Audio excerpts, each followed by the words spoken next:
I am for the child who's had 7 addresses in a single year because she's in foster care, because her father abused her, and her mother couldn't believe her. She is the child I am for. I am a volunteer child advocate. I am you. Florida residents call toll-free 866-341-1425.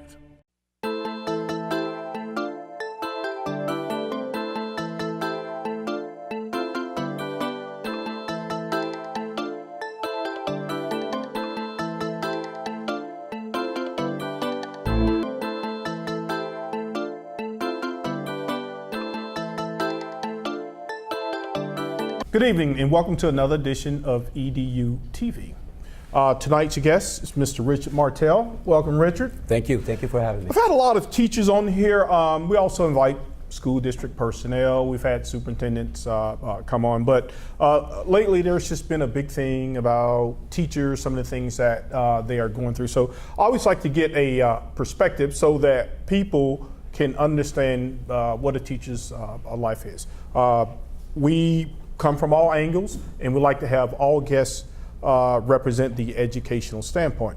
Richard, you are a teacher in Volusia County. Volusia County, that's correct. Okay, and you teach Spanish 1 and 2. That's correct. Okay. Level 1 and level 2. Yes. Okay, and then before the show, you and I were just having a conversation basically about the change in demographics in Florida. We've talked about that before, but let's just kind of walk me through your experience as a teacher, some of the challenges that you see, and then we'll dig into lesson planning, assessment, those type of things. I've had a positive experience with teaching since 2004 and prior to that. Okay. The teaching business is what you make out of it. And we are all on the same ship, all teachers from all kinds of cultural walks. And I have made my experience the most positive experience imaginable. I've had a lot of feedback from administrators and from other educators that I am probably the most positive individual walking on campus in an educational setting. And I believe that that's the environment that I have created as a teacher. And I refuse to be negative on the setting. I refuse to do that because there's nothing behind it. The way you drive education these days has to be with a positive outlook, and that's what I intend to do. Okay, but what about, and we're not going to dive too deep into this, but what about sometimes there may need to be some systemic changes made? So are you saying that there's a way to voice what you think without being too confrontational? Is that your style? That is correct, and I did wear a police uniform for many years too, and I had public communication skills to make sure that I was not confrontational. Mm-hmm. We all have the ability to diffuse situations. Now in an educational setting, it's a different hat. And it's a different hat, and one has to make sure that you make the best out of it. And I've done that. Yeah, that was rather unfortunate what happened a week and a half ago. I used to be a school administrator as well. Mm-hmm. And even as a teacher, I always thought that I could control my classroom.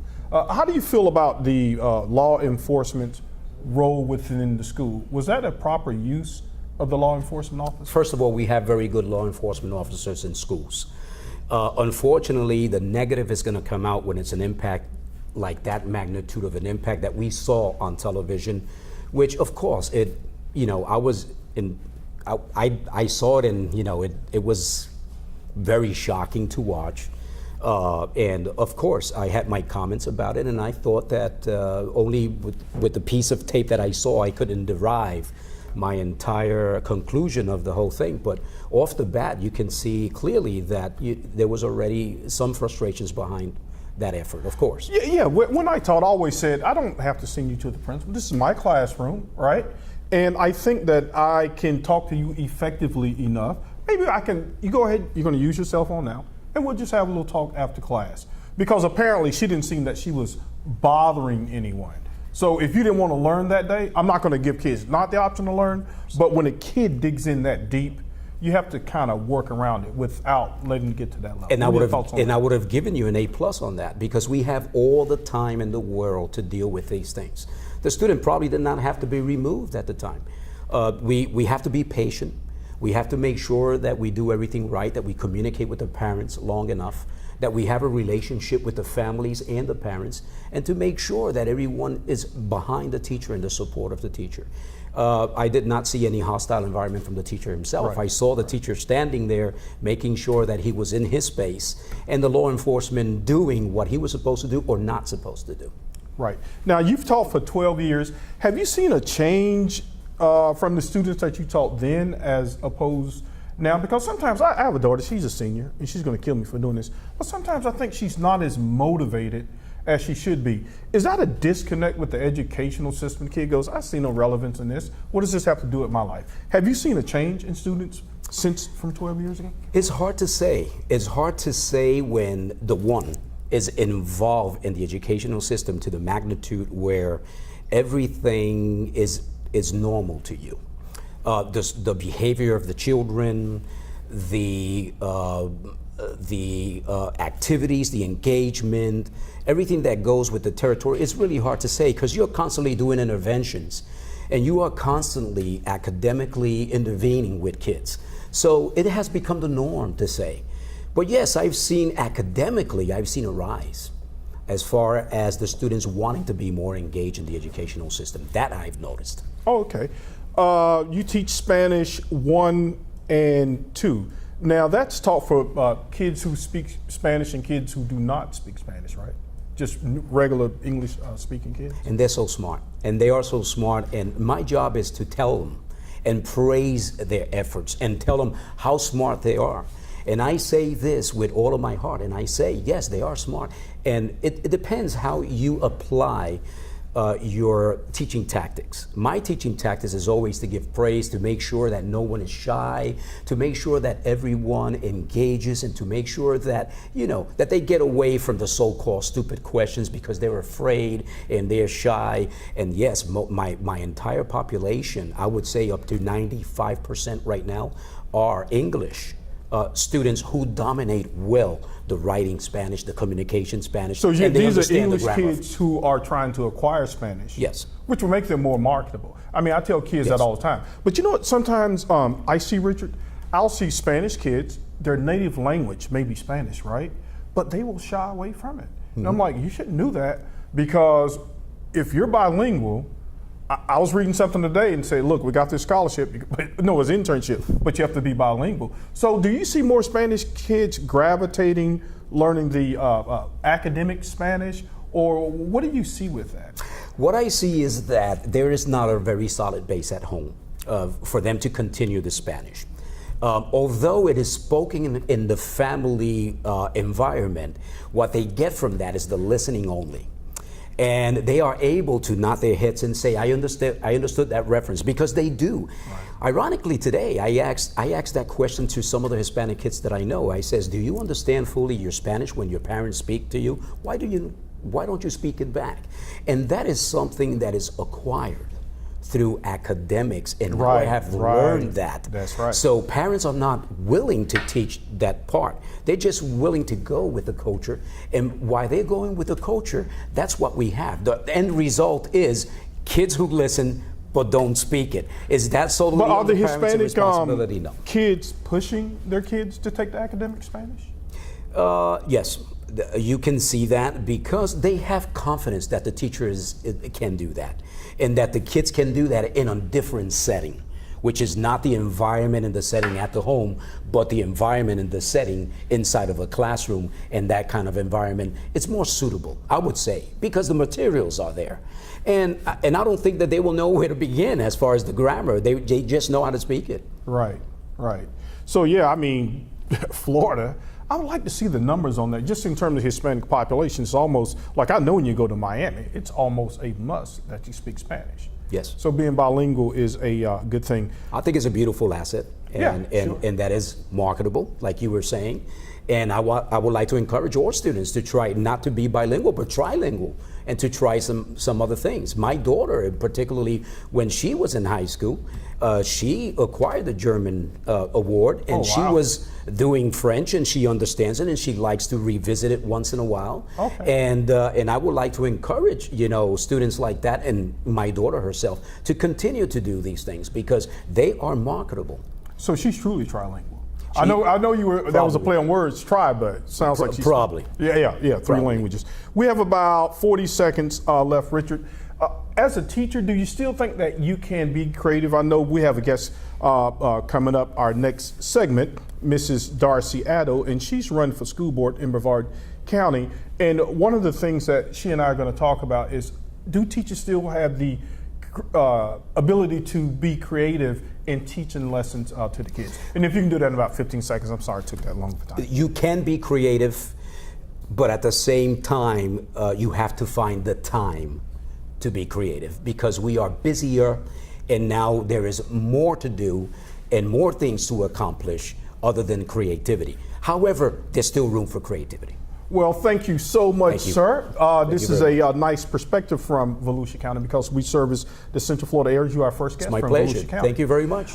Stay tuned for our next guest, Mrs. Darcey Addo. She is running for school board and she's also a teacher. Stay tuned.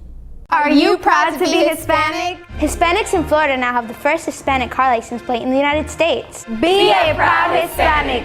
Put the Hispanic plate on your car. I want to be a doctor. I want to be a scientist. I want to be an engineer. I want to be a police officer. I want to be a professional dancer. By getting the Hispanic plate for your car, you will support scholarships and community programs. Call now or visit HispanicAchievers.org. Hello and welcome back to part 2 of our segment, and this should be pretty exciting.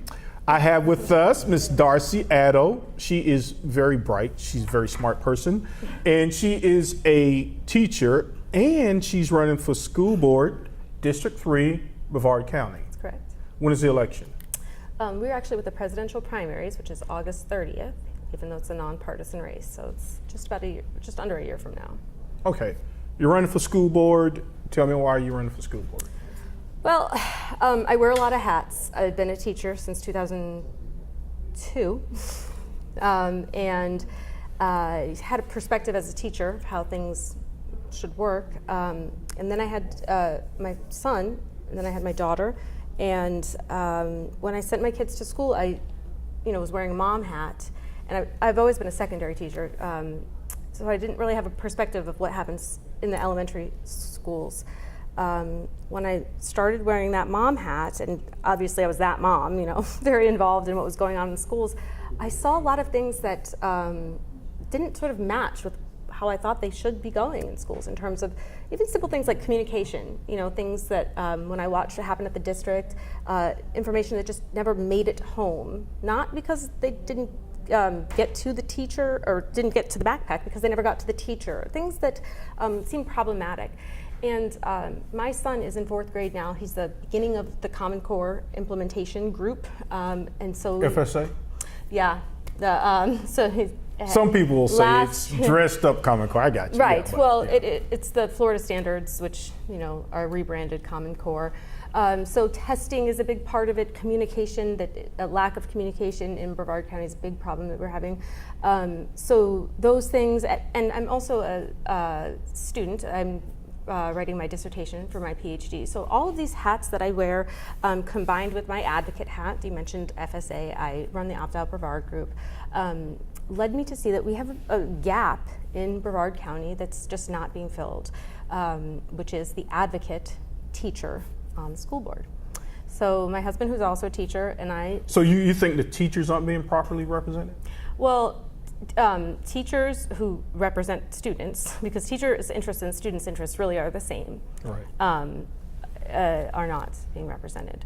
So just to finish that story, my husband is also a teacher, and he and I watched this for a while, because our kids are in school, in public school, and we said, if by a certain time the right person didn't step up, it was either him or me. And he's also a football coach, and that's very time consuming for him, so it was me. Yeah, we're gonna segue into opt out, but I wanted the audience to know, as a parent, is there a specific thing that you thought your child should have been getting? I know you said it was poor communication. Is there something else that you thought the kid should have been getting that he or she wasn't getting, that you wanted to see that change? Well, so one of the things that happened was my son went into a K-1 blend. And break it down in simple language, because a lot of people may not know what the K-1 blend is. A class that was half kindergartners and half first graders. Okay. And schools sometimes do this because they have too many of a certain grade, so they'll blend. And they took high-performing kindergartners and a variety of first graders to help meet that need. There wasn't enough kindergartners to make an extra kindergarten class. Okay, so that's what they did. And it was a wonderful experience for my son because he was able to, accelerate. Exactly. And he came into kindergarten with a higher skill set. He's raised by 2 teachers. It just was his reality.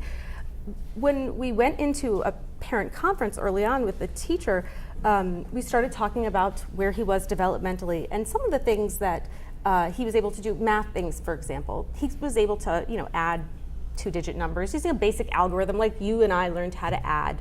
But he wasn't able to add using, they're teaching them these dice method things now. So my husband. So in his head, he could just do the 2 digits. 10 plus 10 is 20. Okay. It's one of these I know because I know kind of things. But he had to relearn all of these things that he knew because he knew, and it was extremely frustrating, not just for him but also for me. Now he was able to adapt because he's 5 and he did. But I kept thinking to myself, what about the other kids who can't?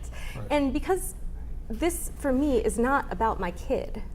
My kids now, because I have 2 in school, it's about all kids. The kids whose parents aren't there at parent conference, and we're at a Title I school, so there are a lot of kids whose parents aren't there as advocates, and that's the big picture for me. We have a very high poverty area that I live in, very mixed demographically, and I always think about those kids whose parents just aren't there out of necessity. I think everybody wants to be there, but a lot of them are working 2 jobs and they just don't have an advocate. And so I feel like that's my role, that I have to be, and I have to be an advocate for every kid. When something doesn't make sense, a 5-year-old's not able to say, I just know. I don't have to write you a story and draw a picture. Some of them will tell you and, that. They do, and then they typically are the bad kid. Right. And so that's just that was the one first memory that I had of going, something's just not right here. And I'm not somebody who says all number sense is really what we call it with math, the Common Core math. I'm not somebody who will say that that's a problem for all kids, but a lot of it I do think is developmentally inappropriate in the younger grades.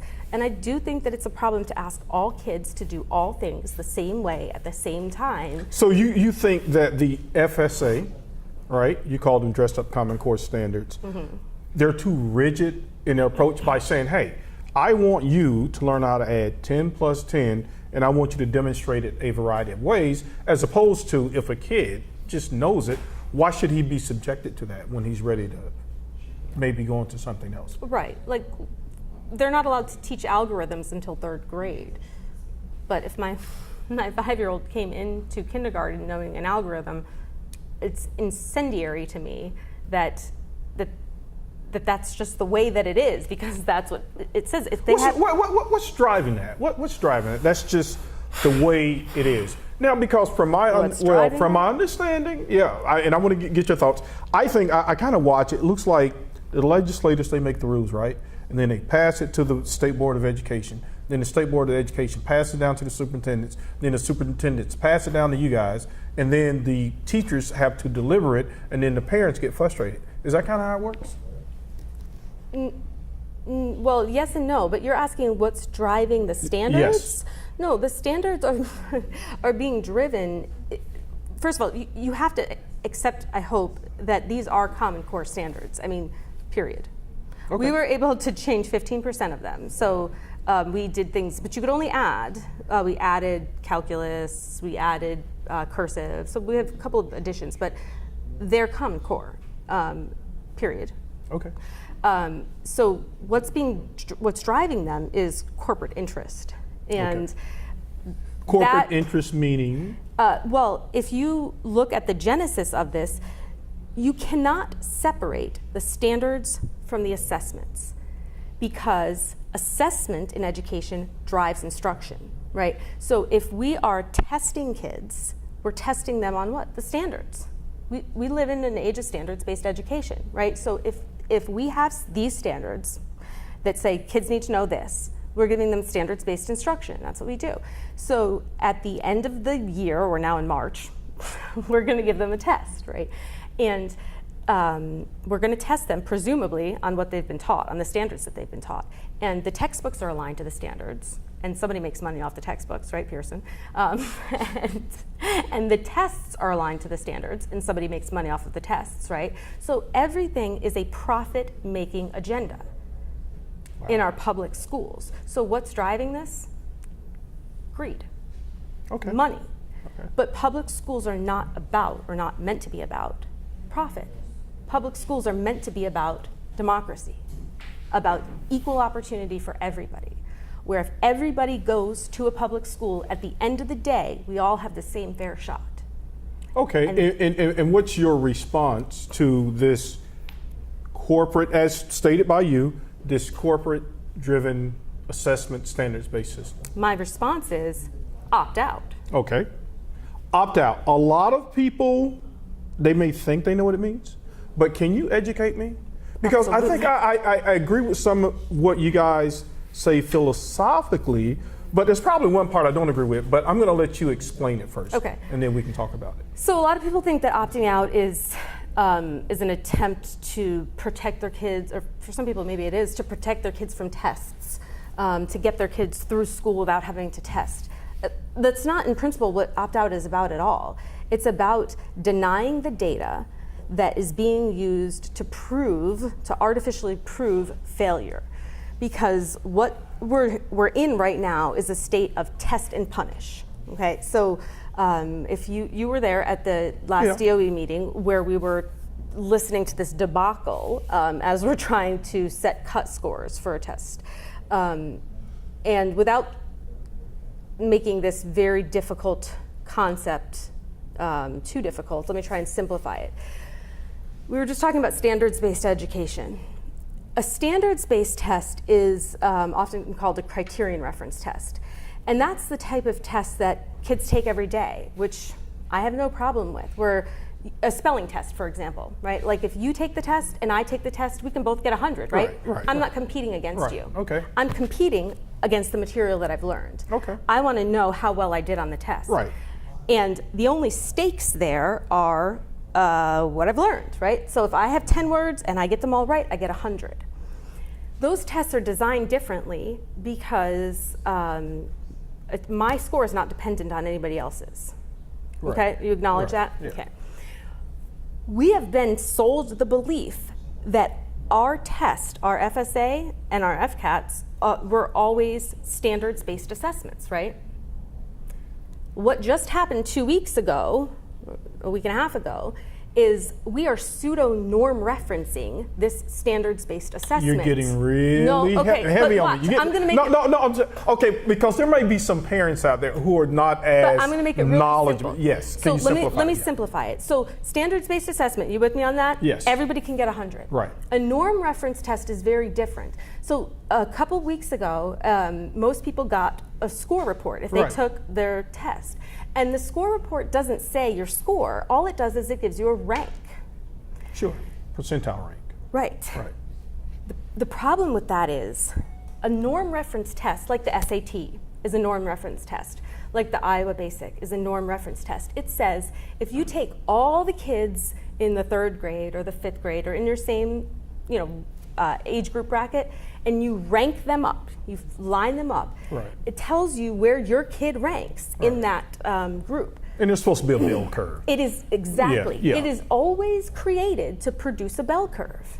Oh, okay. It is created to produce a bell curve. So a bell curve looks like that.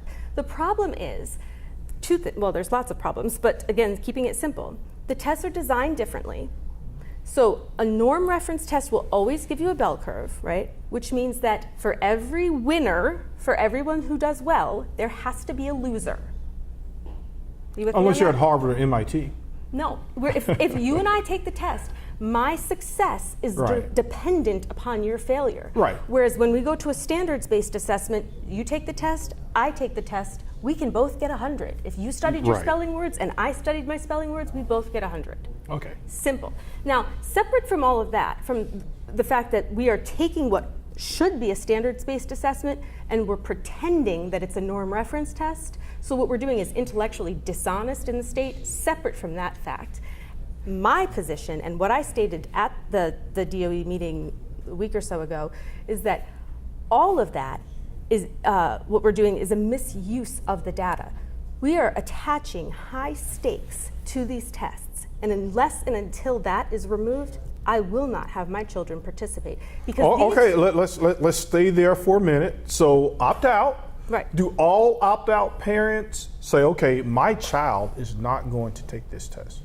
Well, that's our goal. I mean, when we talk I just want the people to know. Right, yeah. For people who may not be familiar. When we talk about denying the data, that's why. Now, for some people, again, I can't speak to their motivation, but this is about the testing movement, the test and punishment movement is about trying to prove failure.